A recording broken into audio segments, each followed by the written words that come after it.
Hey, we might make a start. So hi everyone, and welcome to Digital Access's October webinar. This session is going to be live captioned. To turn the live captions on, press the live transcript button in the Zoom control panel. Also, before we begin, I would like to acknowledge the traditional custodians of the lands we're meeting on today and pay my respects to their elders, both past, present, and emerging, and to acknowledge members of the Aboriginal and Torres Strait Islander community who may be attending this presentation today. Okay, so today we have a special guest speaker, Simon Smiley-Andrews from ARC. Simon is the Victorian digital lead at ARC, and as a developer, he also has an interest in accessibility. Today he's going to be talking about mobile app accessibility. Should be lots of interesting insights that he's learned from working as a developer. And the presentation will take roughly 45 minutes, and there'll be time for questions at the end. If you would like to ask a question, just use the Q&A function, which should be in your Zoom control panel, or you can put a question in the chat as well. And the session is going to be recorded and will be uploaded to our YouTube channel probably next week or so. Okay, so over to you, Simon. Brilliant. Thank you very much, Josh. I'll dive right in. Today, I'm going to be looking at improving accessibility through development experience. And in this session, we're going to be touching on some of the small tips that I've come across when trying to marry mobile accessible design with putting that into developmental process. Before we start, a little bit of small print. We're going to be looking at a lot of apps and a lot of specific examples. Although I have experience working with ARC on a lot of these apps, all of the examples that we're given are going to be open source, and all of the code examples that we're looking at have also been written fresh and are not from the actual projects that we've been working on. We will also be focusing mainly on iOS, but all of the information that we're going to be talking about is equivalent between iOS and Android. So without further ado, ARC Group over the years have worked with lots and lots of different clients, and it's been really apparent over the last couple of years that the amount of mobile apps that are wanting to include accessibility has just been growing and growing. And this leads us on to a little bit of a problem. We have the WCAG principles, and when you come at them from a mobile standpoint, they can be quite overwhelming. When you're starting off your project and looking at where are we going to begin, how do I know where to start? Do I need to understand all of them?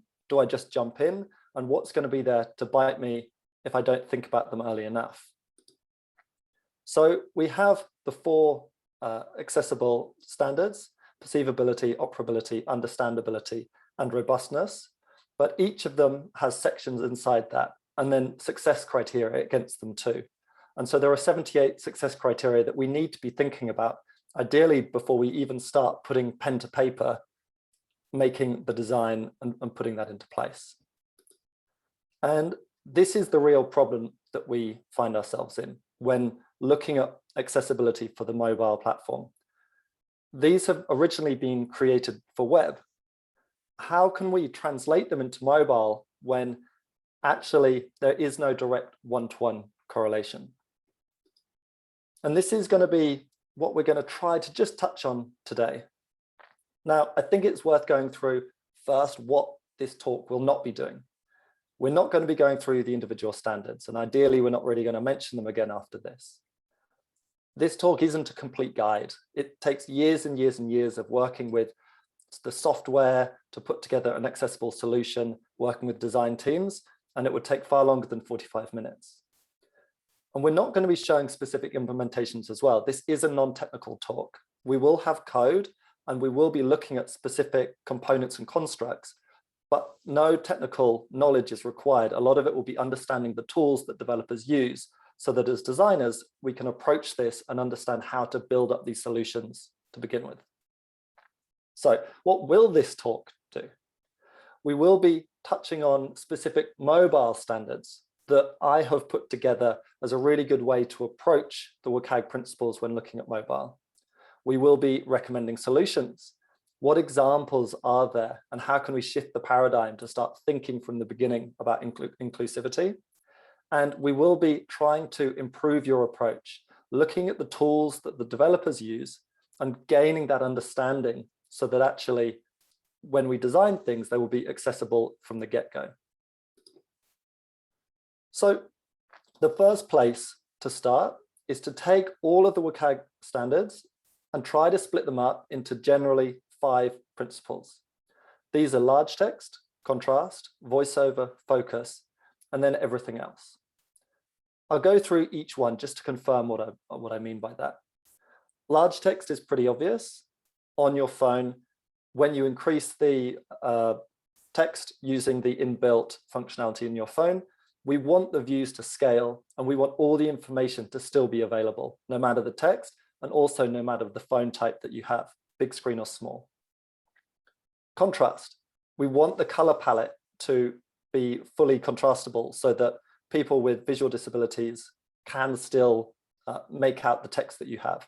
And this might be through having a specific contrast mode, but we also need to be thinking about it in the default mode as well.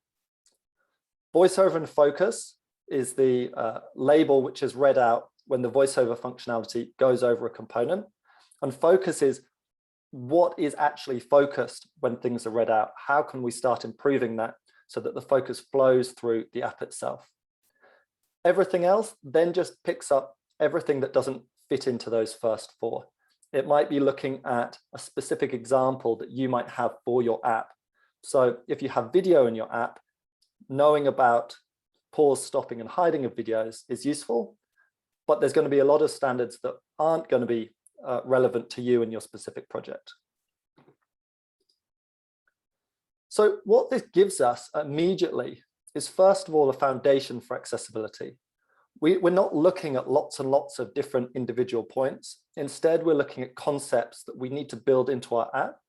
And if we do think about this and do put these in place, when we get to the end, actually, we will have a very accessible app.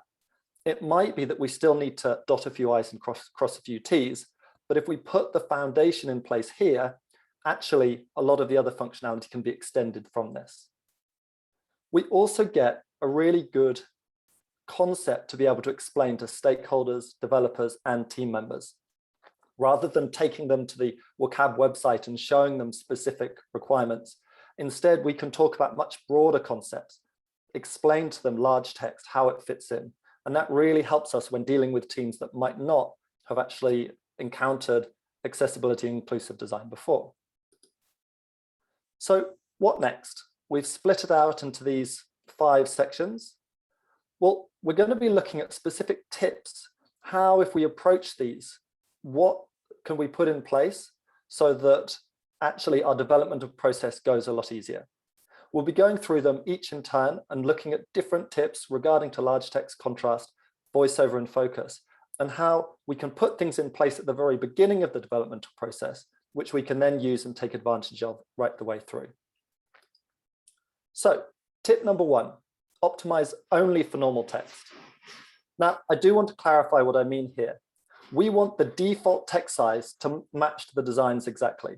But as soon as we move on to any larger text, we then should be prioritizing accessibility.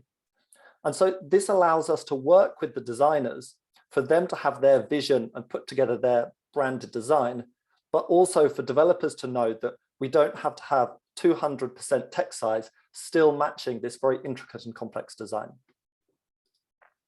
So to start with, it is worth noting that large text is hard.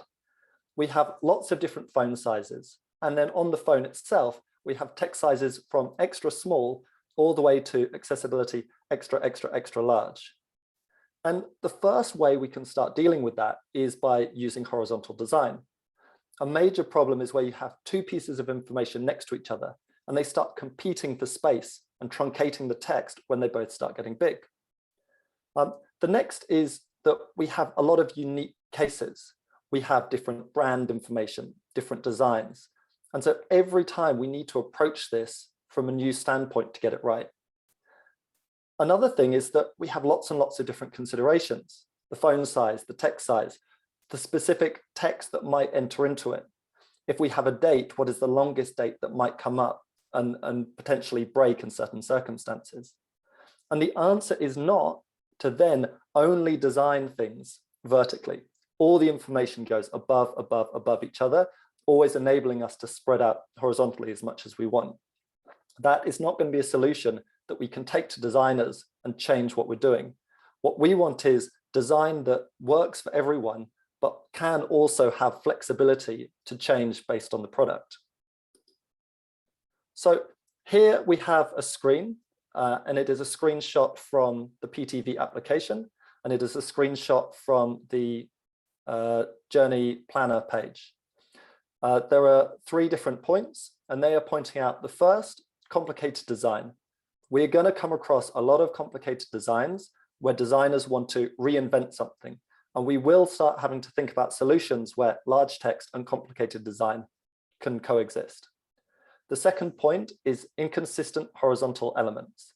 We are not always going to be able to split up our elements easily into this vertical design that we want. The third point is that there will often be multiple areas of concern on a single page. The image that we have in front of us has a cell with date, with a complicated journey showing how users might walk, take a mode of transport, walk again, and underneath that have the travel time and also the fare that they would that would cost. So there will be lots of different places rather than us saying, okay, we just need to solve this in one place. We also need to remember that there might be multiple instances even in just one cell. So our approach is threefold. Initially, we want to optimize for normal text. We have already touched on this. After this, we need to make sure that it is usable and understandable. So we have large text designs, and for most screens, we need to just make sure that for these large text, all of the information is available and that everyone can use it. The third step is then coming back and looking at the more complex and customized screens. How can we have specifically designed screens to help large text in certain circumstances? It's not going to be a cookie cutter approach each time. So we're now going to come down from our initial tip into a sub-tip. Be prepared to change designs for large text. And the way we do this in development can be done with stack views. The image on the screen is of a gray rectangle with lots of blue rectangles inside it. There is a gap between all the rectangles, and that is labeled spacing. We also have on the left-hand side of the axis is labeled the alignment, and along the bottom is distribution. One of the blue squares has a text label saying text in it, and another with image. So this is a UI stack view, or a linear layout, it would be in Android. And this is a component that we can use that actually it doesn't really matter what it is and how we use it, but more the concept of what it does. This stack view allows us to drop other views inside it and to have a lot of control about how they're displayed. For example, we can set one of the views to be hidden, and if it is hidden, then it disappears completely from the stack. So on this slide, we have 2 images. On the left is the same stack view that we had previously, and one of the rectangles is labeled that it is not hidden, is hidden equals false. On the right-hand side, this same rectangle is now set to be hidden. And we can see that rather than just having a gap, actually the entire stack view has changed width to accommodate the fact that this view is now hidden. You might be asking, well, what's the use of this if we're just going to be hiding things? And on the screen, we have an example. We have 2 screenshots, both from from 2 different views, one showing a list of buses that are going to be departing from a bus stop, and another for departures that are going to be departing from a train station. And actually, both of these cells are the same component that we have built, but we are able to set certain components in them to be hidden. And rather than having lots of white gaps anywhere, the information actually evolves and adapts to show us different information as we want it. So a great example here is that we have the bus number, a little jelly bean shape showing the bus number, but for the train line, we don't have that same piece of information. So we can hide that, and then the information adapts to still show exactly to our designs, but without that piece of information. So what have we just looked at? Well, with stack views, we can hide things and then they disappear as if they've just been removed and were never added in the first place. What they can also do is you can set the axis for the stack view. We have two stack views shown on the screen. The one on the left is horizontal. So each of the views inside the stack view is horizontally next to each other. On the right, though, we have changed the axis to be vertical. And so now all of the views are stacked on top of each other. And why is this important? Well, previously we've touched on the fact that horizontal design is very difficult for us to use with large text. So now we have a way to very quickly, with almost no code, change a horizontal design into a vertical design. And let's see this in practice. We have two screenshots, again, from the PTV application. Again, it is the Journey Planner screen. And on the left, we have a depart button, which allows us to set the departure time. And horizontally next to it, we have an options button. On the left, the screen has default text, and on the right, it has large text. And we can see that on default text, all the information fits in nicely next to each other. But if we were going to go larger and larger text, actually the two buttons would start fighting with each other for space. Now, though, using the tools that we've just looked at, we can set the stack view axis to be vertical rather than horizontal. And those two buttons will then move underneath each other so that they can spread out horizontally to show their full information. We also have another example of this further down, touching on what we've mentioned before with travel time and the fare amount. As the travel time gets bigger with large text, at some point we're going to want to change and put the fare type below it so all the information is available to see. So that's a lot of information, but we're going to keep plowing forward. How do we actually start implementing this? Because it's all very well to have these tools that we can use, but we still need to put it into place for specific examples. So the first step is checking the phone type. We need to know if the user is using a large phone or a small phone, because that will really impact the amount of space that we know how to work with. Next, we're going to be checking the user's size class. Does the user have default text size or 2x text size or anywhere in between? And the final stage will be finding the tipping point. What we don't want is to say, for default text size, we're going to show this lovely design. And as soon as we got to 1.2 times, we're going to completely change everything and it's going to be a lot worse. We want to look at specific examples so that actually all the information fits in until the last minute that it would truncate, and then we change it into a more accessible view. So the first method we do here is to check the phone type. And there are a number of ways we can do that. And the first way we can do it, which is the simple method, is just to look at the width of the screen. And so then we can make a rule that says if the screen is over a certain width, it is big, otherwise it is small. And we can then set the code to change the orientation from horizontal to vertical based on that.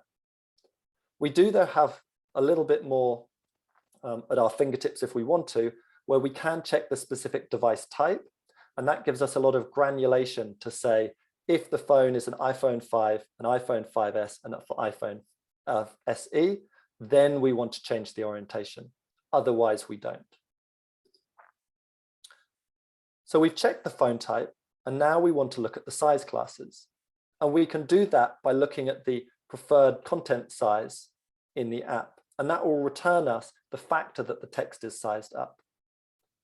So now that we have the phone size and we also have the text size, we can find our tipping point, because we can look at the screen and we can look and change it inch by inch based on the information until the text starts truncating. So the final step for this is then to optimize. And on the screen, we have 4 screenshots from a mobile phone. They're split up into two on the left and 2 on the right. And of them, each of them has a screenshot showing the text size, and then the next showing the screen with that text size. And so we can see on the left, we have an 120% text size with the information all fitting in. And then when we go up 1 text size up to 135%, actually all the information has now spread out into a more vertical design going down the screen. And so optimizing, we want to look at the specific elements that we're working with and the information that we're displaying, and then rinse and repeat for different types and different tipping points to make sure that we never reach that worst case scenario where information isn't understandable or where information is truncated. So that was our first point. Now in our second point, we're going to be thinking about how we can consider design flows for large and small text on more complex screens. What we've been looking at before this has been relatively simple things, buttons next to each other and then moving down. But actually, we are going to have a lot of times where we have very, very complicated screens and do need to have a way to approach this to solve them with large text. So just to clarify, this does not mean different screens. What we don't really want is to have two different solutions where we go off to an accessible view that is not very nice to look at and not very easy to use, where another one goes off to the accessible view with a really nice design. We can actually make complicated views by utilizing the stack views that we've just talked about. So on the screen is an example of the ABC News app. There are two screenshots. The one on the left has default text size and the one on the right has large text size. And the one on the right has a lot of text with an image next to it. And there is a lot of white space under the image that isn't used or utilized with the text. And this has caused the text to bunch up and take up a lot more space than it has to. So this is interesting. When developing this, it wasn't optimized for large text, and there was a lot of white space wasted. And this is actually very easy to remedy. So here I've recreated in a test project this same cell. And on the screen, there is on the left a screenshot of the cell with the architecture put towards it. So you can see all the different views and the stack views that we've used and put inside each other. And on the right is the screen itself, which I've colored with very fruity colors, just to enable us to see the difference between the different views. And actually understanding what I've done here of putting the stack views inside the stack views and the image views inside them isn't the important thing. What is important is that in the cell on the right, we have two image views, one above the text and one to the right of the text. And using what we've just been talking about hiding elements in a stack view and moving them around, we can start to see how this all comes together. That if I hide one image view, it will completely disappear. And so I can pretend and set one to be hidden to make it appear in a different place, to change the design completely without the user even realizing that something has changed. So here is an example of it in practice. We have a cell at the top, which is labeled regular text. And this matches the previous ABC News cell that we had. There's a space for an image on the right, and then there's text next to it.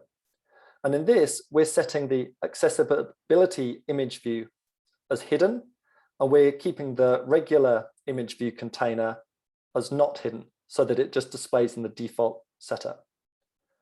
The cell at the bottom, though, is showing for large text.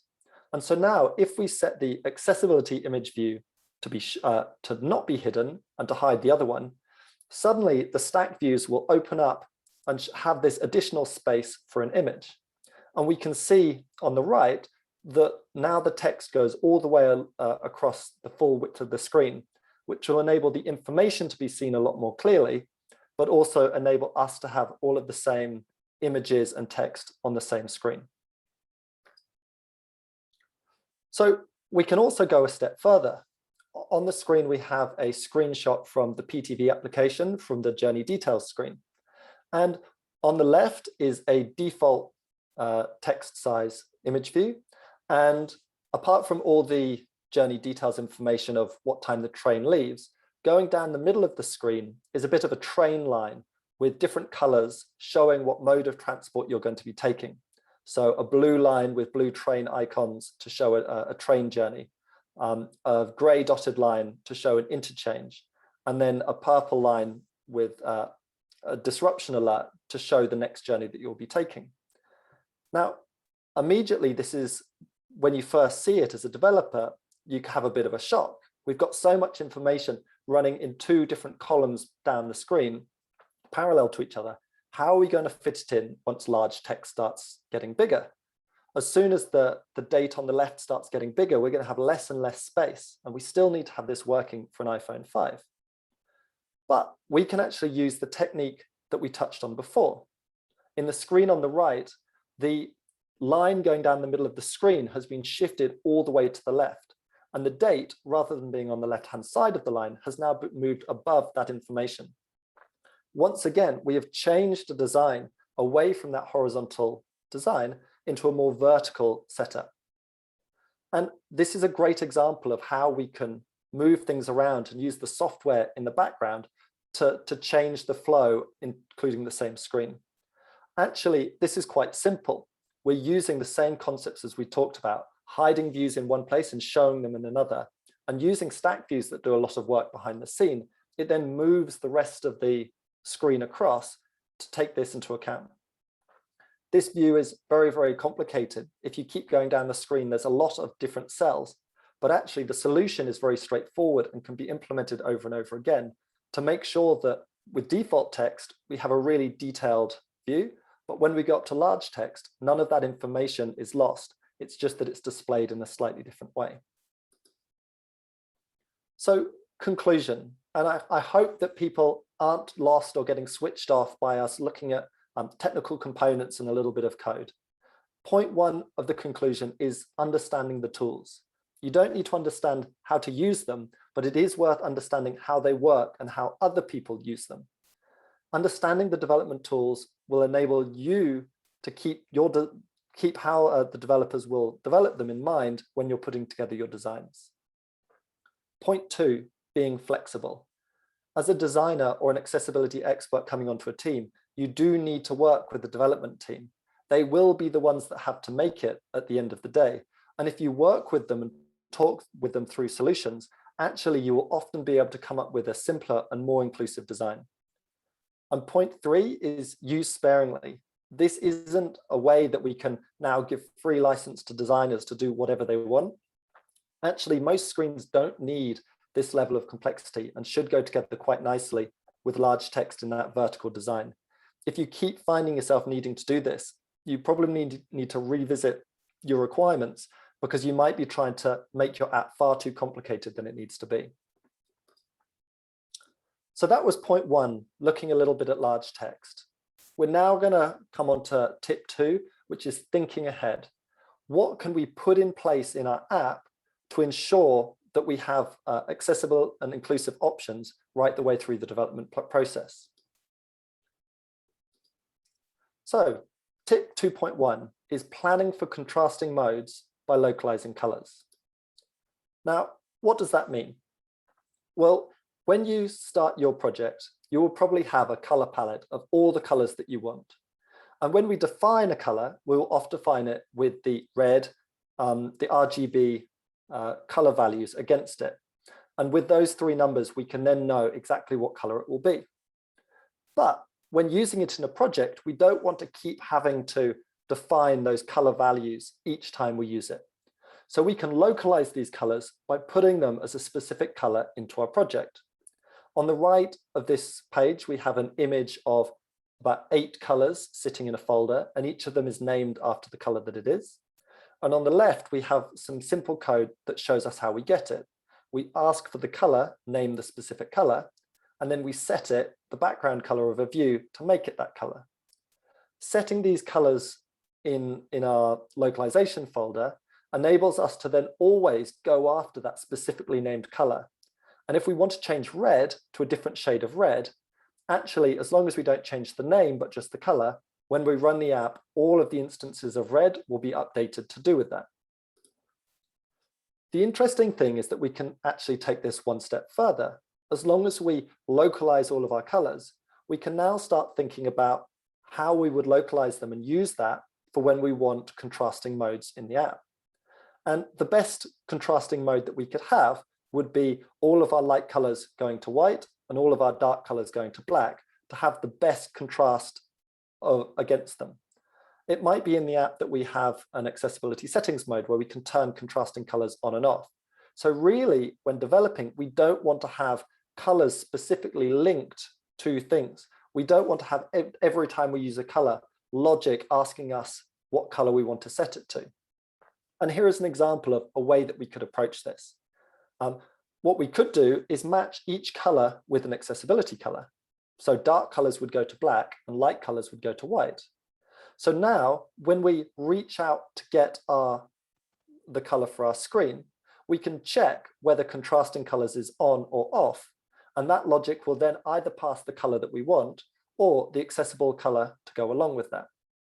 Now, it is worth noting that this is a theoretical technique. There will be edge cases that we'll need to work out, but it does go to show that if we think about the colors that we want to use and start localizing them, putting them in the right architecture at the start, we can then pretty easily spin out a contrasting color mode for our entire app without having to go through every single screen and manually set it. And it turns out that we can actually do something interesting with text as well. So we've looked at localizing colors. What about localizing text? What does that mean? Well, often in apps, you might want to have different languages. So on the screen is a localization file showing an English localization and a French localization. We have the English text being set, where the word news maps to news and the word scheduled maps to scheduled. And we also have below the word news being mapped to nouvelles and scheduled being mapped to programme. And so that enables us to only in one place change and add a mapping from all of our words. And then if we load it up in French mode, the app will take all of those French words and just fill it, meaning that actually the content of the app is completely separated from what the app actually does and how it is programmed. Now, we can do this for accessibility too. So in programming, a piece of text is called a string. So we can have simple strings or simple text, as we just touched on, with news going to news and scheduled going to scheduled.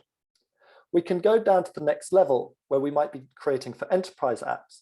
And with this, we want to know the exact location of each one of our pieces of text. It might be that we want to reuse some, but here we have that mapping. Rather than just news to news, we will now show the location of that. Menu.tab.title is news. So in the menu tab, we will have a title and we know that is being set to news.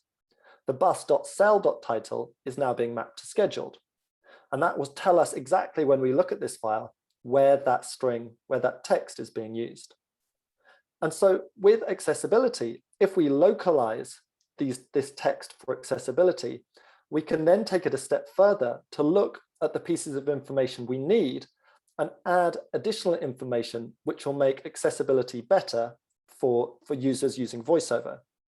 For example, rather than having bus.cell.title is scheduled, we can now have bus.cell.title.accessibility is scheduled for, so that the additional information is read out when the user is using it. And there are a lot of reasons why you might want to localize your strings for accessibility. It might be to provide additional information. If some information is displayed as an image, it might be that in the text, we want to explain and add that information as text. It might be to make information easier to understand when the voiceover is being read out. Or it might be to reiterate information that is important, but is displayed further up somewhere else in the screen. Using this localization, we can then make it very easy to add accessibility to our voiceover. At the bottom of this screen, we have a text example where rather than having to change anything about the location of our text, we can just specify text.accessibility and it will bring back our accessible text compared to just bringing back our regular text. Once again, this falls into the plan ahead and know your tools. If you're thinking about making your app accessible, putting in place the localization information that we need for colors and text will then enable us later down the track to add it, even if we don't do it immediately. If we don't think about it and don't put it in place, to add it is very difficult, as we will have to go back and update every single piece of text in the entire app. Whew. So that's point number 2. We're on the home stretch now.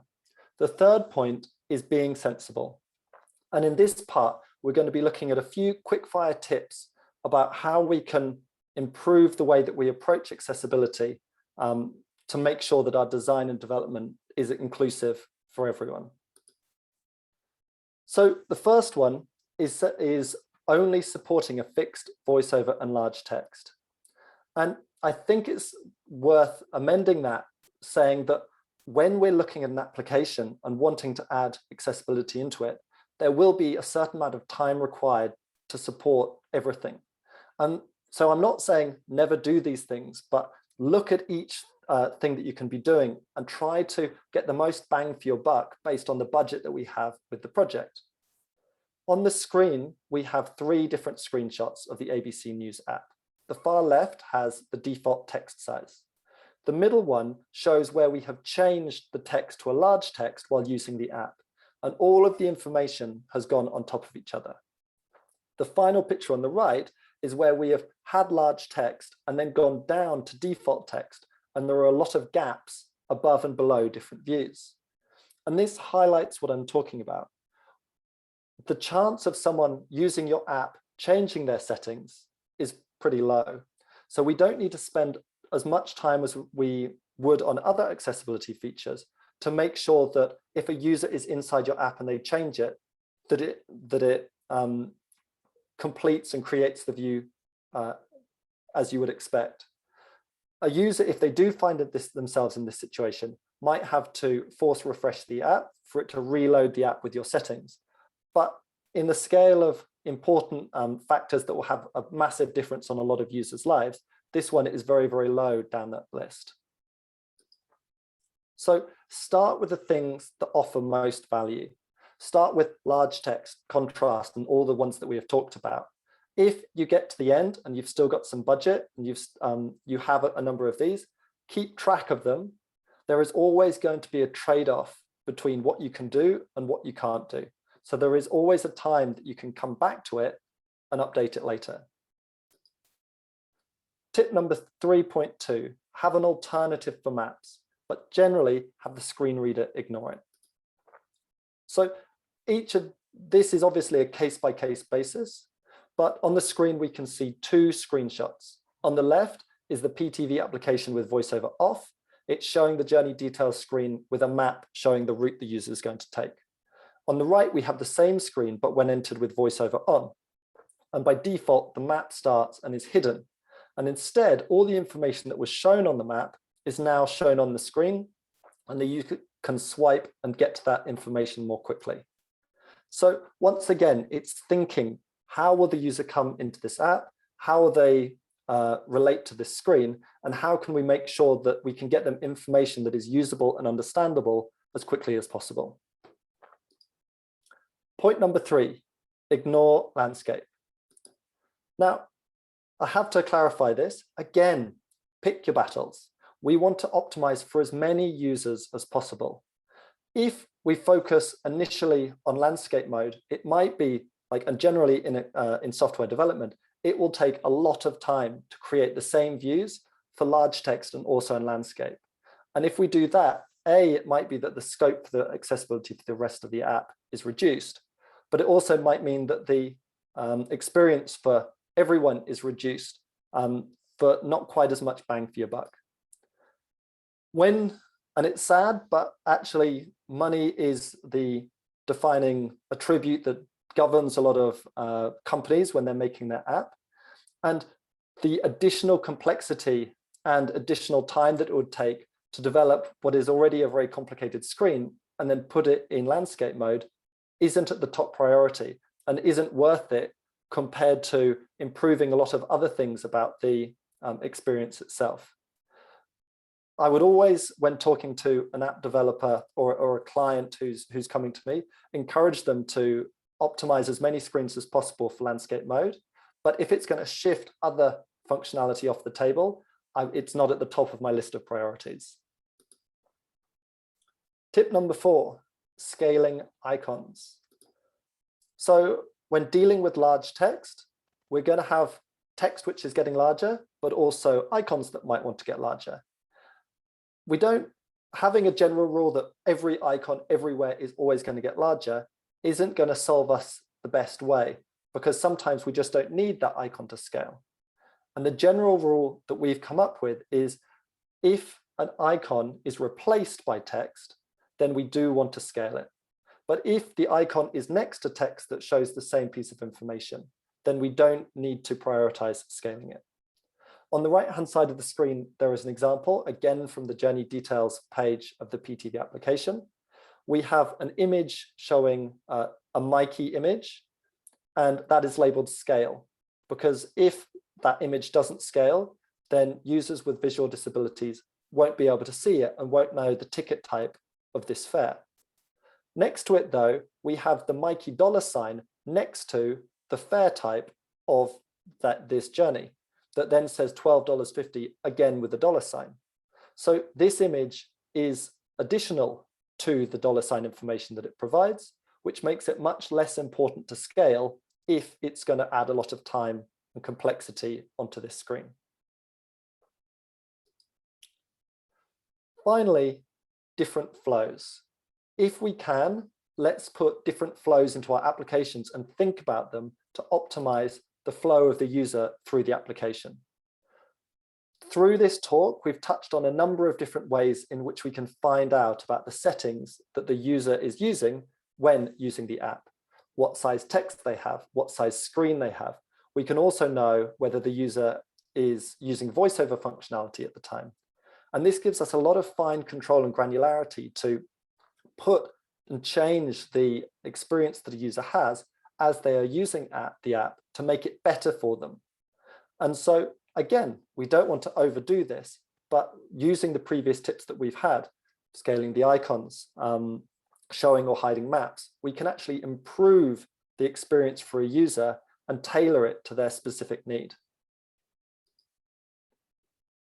So I appreciate that was a lot of information coming at you all at once, but we finally got through to the conclusion. And we've touched on some of these points already before, but I'm going to reiterate them because they're really, really important. So point number 1, understand the tools. Today's talk, part of it was to get a lot of buzzwords and a lot of information in front of you. And hopefully this will be a reference that you can go away and do some research around the different tools that developers use. As a designer or an accessibility expert, if you come to the table and talk to your developers about how they can utilize stack views or linear layouts and how we might be able to massage the design to make it better for large text, that is a much better position to be in than to have your design and say, no, it just has to be like this. So understanding is really key. Second is flexibility.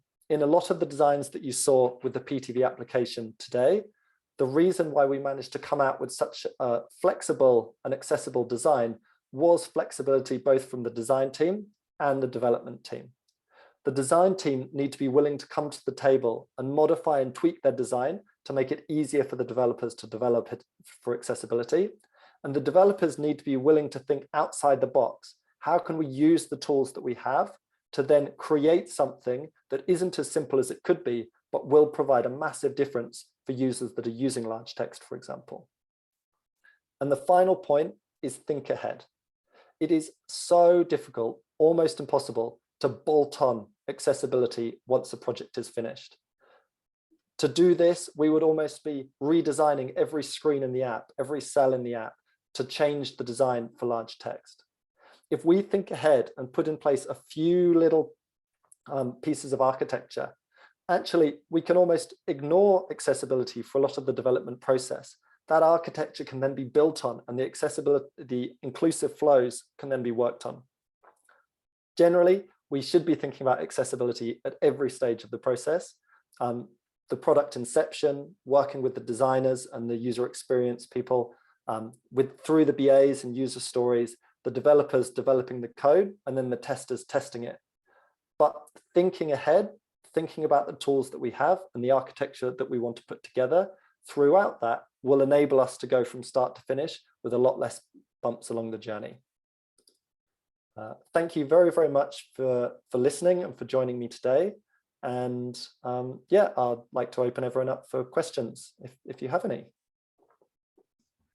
Thanks, Simon. That was great. So yeah, if everybody can put any questions they have in the chat or the Q&A, that would be fantastic. while that happens, what I'll do is I'll go through some of the questions that we received prior to the session. So firstly, we received one from Sarah, who said, what tools are available to test mobile app accessibility? So it's an interesting question because it falls into to two sides.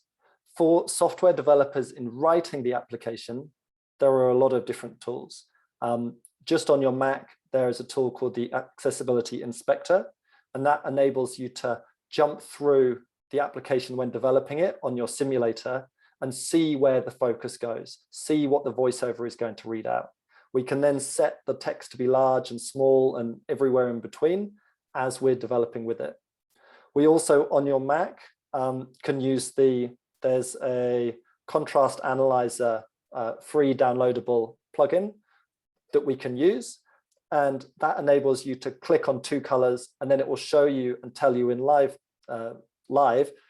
what level of accessibility that will apply to. Is it AA? Is it AAA? And how might we need to tweak it to kind of get it within that? The difficulty comes when you're using an application and you don't have the source code, because actually Apple is such a closed system that there aren't that many tools that will enable you to analyze your mobile phone application and kind of put the app into something that you'd use on your phone. And yeah, so I don't have any tools that I could really recommend except for going through an application and doing it the hard way, looking at screenshots. And that's often how I will do accessibility audits when we do them at ARC. But if you're working with a development team, there's a lot that you can do, including the Accessibility Inspector also has an accessibility report functionality that will do a report of the entirety of your app and analyze a lot of the key contrast and other basic functionality around that. Great. We just had a question. What about colors and interaction with dark mode? So again, that is something like an edge case that you need to think about. The interesting thing is that colors, when you localize them, Apple, and I'm pretty sure Android, allows you to set the regular color, then set the dark mode color for that. I would probably say that if I was to set a contrasting version of the app, I could imagine then mapping all of those colors to then white and dark to have, it would be interesting to get any feedback about whether having a dark background with white is harder to read the information, but I would imagine a white background with dark text would be easier to see. So actually, I would be thinking and looking at, for color contrast mode, of taking the best contrast that you could have and then mapping whether it is dark mode or light mode to that specific contrast mode if it was set on. Yeah, dark mode's an interesting one. Yeah, because I can personally say I'm a massive fan, particularly at nighttime, if you're looking at your phone. And I've actually heard it can sometimes even be important for safety reasons. So if you're walking around the streets at nighttime and you don't want people to be able to see you necessarily, or you don't want to be as visible, sometimes people do turn on dark mode. So yeah, it's an interesting concept, dark mode, I think. It would definitely be possible. Again, we know if you're in dark mode when making the development, and so having one line of code that says if dark mode, then just switch the light to the dark actually would be very easy once again to implement. The key thing is having the architecture in that enables you to tap into that. Then changing anything in any of the modes is just adding a little bit of logic, and that will change all of the colors in the entire app, which is really great. We had another question. What are some emerging trends and innovation in mobile app accessibility? This one came from Nelson. One of the, this isn't too emerging, but I think it's interesting when we look at emerging trends in terms of what the technology allows you to do, and then emerging trends in terms of how you then put the code together. What Apple releases on the cutting edge, always we then lag behind in terms of the information percolating down through the development teams. At the moment, the level that we're at is pretty good with a lot of what I was talking about, thinking about large text, contrast, and then the voiceover. If we think carefully about the voiceover functionality that we want for different components, then that means that it carries directly across from the voiceover being read out to if someone puts a Braille reader into their phone.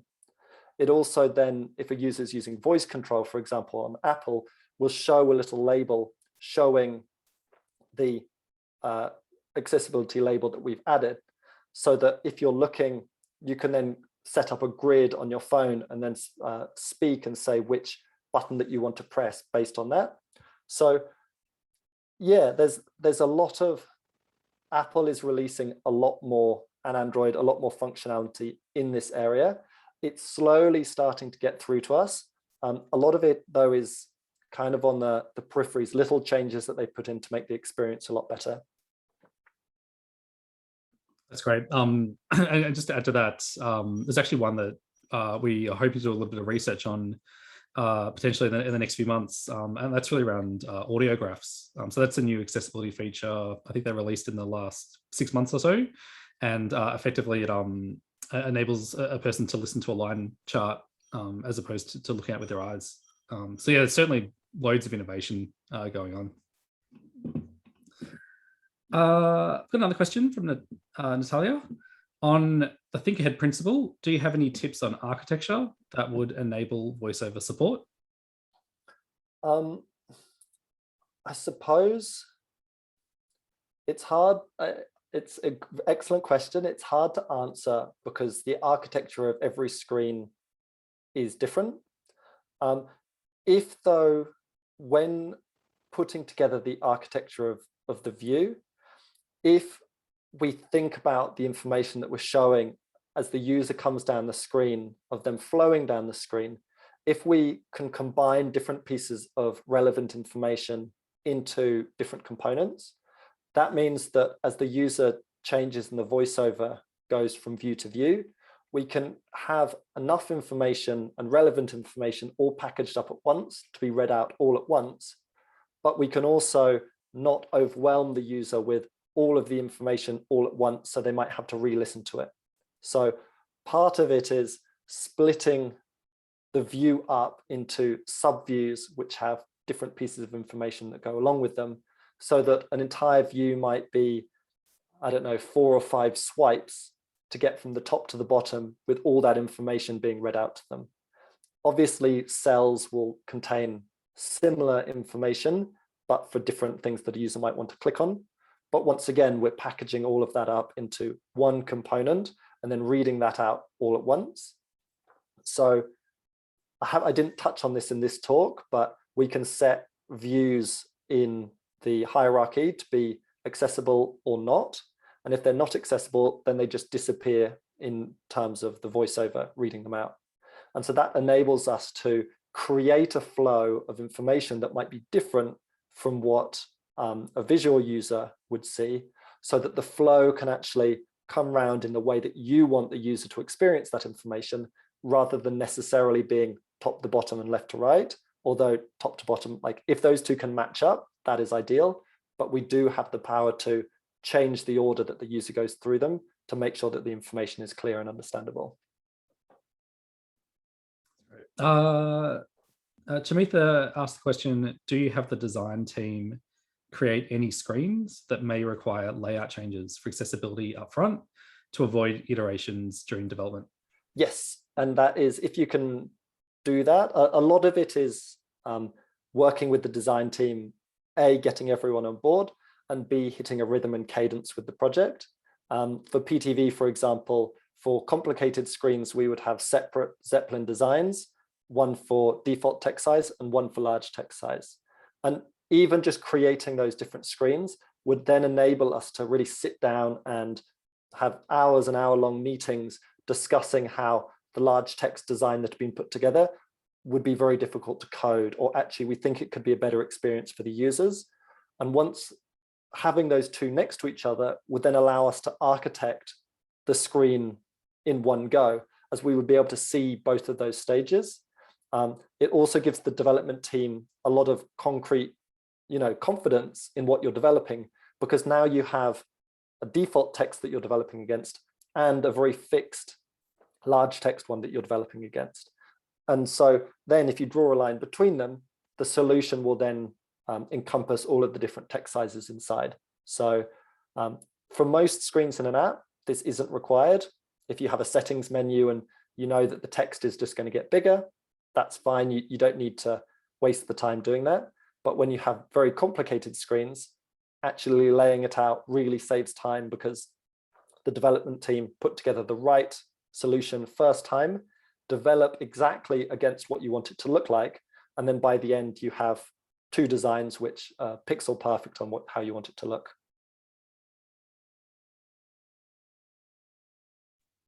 That's great, Simon, thanks. We also had a question from Grant. How do you deal with competition between the HID guidelines and accessibility if it occurs? It is difficult, and often you just have to make, it's the interesting thing when using an app of thinking that actually a real person made this and a real person tried their best with it. And so a lot of it will depend on the use of the app and the implications that that issue would cause. But really it comes down to the accessibility lead and the development leads talking it over and kind of seeing on balance which way we think it can go, writing those thoughts down in documentation, adding comments to the code, thinking through the two different solutions, and then also being willing and aware to kind of take feedback on, to modify that if you actually make the wrong decision and then come back to it later. Okay. I had a question from Gordon, which I'll answer. Gordon said, to clarify, following those steps doesn't necessarily make you WCAG compliant. If that is what is in the contract, you still need to get certified by a third party like Vision Australia, which could require much more than that. Yeah, that's correct. So what Simon's presented isn't going to enable you to achieve full WCAG conformance. It's particular tips and steps you go through. That's right, Simon. Yep. What we found is by focusing on these points enabled you, when you come to the end of your development process, to have a very, very accessible product. Now, when we got Vision Australia to come in to audit us, there were still things that we needed to fix up, but a lot of them were small points, just tweaking this or changing that, as you would expect with an app that has 50 pages, rather than coming in and saying, this screen is just awful, you need to start it from scratch. So yeah, there will always be small things, and Vision Australia, they are the experts who can come in and really help you with that. But going through these steps will put you in a really, really good position, from my experience, when Vision Australia come in to do that audit. Oh, that's great. I've just got time for one final question. So I'll go through it quickly. This is a good one. This is from Bo, and he's said, thanks, Simon. How do you ensure everyone on your team works with accessibility in mind early and at all times through design and development, particularly with new starters who may not have exposure to accessible practices? So that is a great question. The first thing is making it something that they are aware of. When working on a project, calling out accessible issues in the story review sessions, having accessible scenarios in the tickets that are written. When you're going through, a junior's code, calling out issues with accessibility to kind of get them aware of it. So that's the first thing, of actually in a project, living it, having it as something that you think about for every piece of functionality that you fit in. It's not something we think about at the end. It's something that I think about every day when I'm about to implement something, when I'm coding it, when I'm testing it, and then submitting it. The second way is by really pulling it into your team and the culture of where you work. For example, giving talks. It's so interesting. There's so much to accessibility that actually, if you're interested in it, there's 100 things that you could give talks about. And at ARC, we are really interested in it, and people give talks about it, and we'll pair program together and create accessible prototypes. And so that's another really important way of, as seniors in your project, the new people coming in will look up to you and they will emulate what you do.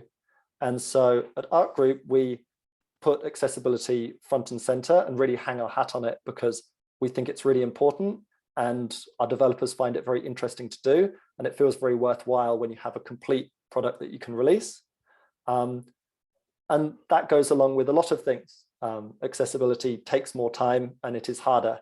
And so you can either embrace that and take the challenge, or you can complain about it as a developer. And there's really just two sides of a coin of how do you approach it? And then the developers will then take that on either as a positive or a negative. And I mean, the third point is that luckily in probably a lot of projects, the new and junior developers that come onto the team onboard and ramp up in terms of the responsibility that they have. And so if you have that depth of experience in accessibility in your team, you can make sure that actually the definition of done is that it is a high level of accessibility. And so actually when new people come onto your team, they have to jump through all the hoops to get their work done.